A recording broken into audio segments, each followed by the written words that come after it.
Değerli izləyicilər, videonu bəyənib kanala abunə olun ki, hər kəs son xəbərlərdən anında məlumatlansın. Kəramət Böyükçöl atasına vəzifə verilməsindən danışıb. Mənim atamın 65 yaşı var. Düz 40 ildir ki, bədii yaradıcılıqla məşğuldur. Şeirləri dünyanın 30-dan artıq dilinə tərcümə olunub. Sovet vaxtından indiyə kimi 50 kitabı çap olunub.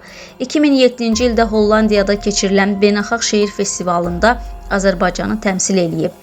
20 ildir ki, Yazıçılar Birliyində 350 manat maaşa işləyir.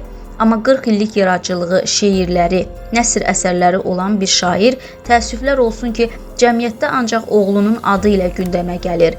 Bilmirəm, atam bununla qürur duymalıdır, yoxsa əzab çəkməlidir. Bunu yazıcı Kəramət Böyükçöl bildirib. İndi atamın Azərbaycan Respublikası Audiovizual Şurasının üzvü təyin edilməsi haqda prezident sərəncam imzalayıb. Yenə saytlar, sosial şəbəkələr başlayıb ki, Kəramətin atası, Kəramətin atası.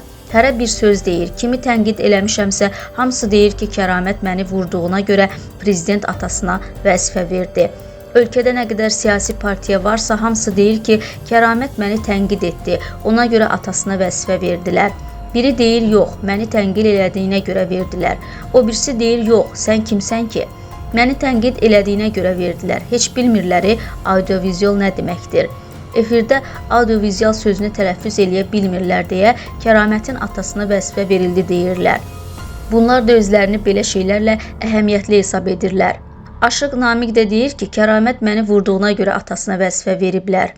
Adam yanıb tökülür, əziz atam. Kim bilməsə də mən bilirəm ki, bu dəyər sənin istedadına, qələminə və şəxsiyyətinə verilmiş dəyərdir. Səni təbrik edirəm, öpürəm, bağrıma basıram. Sən gözəl atasan deyə vurğulayıb.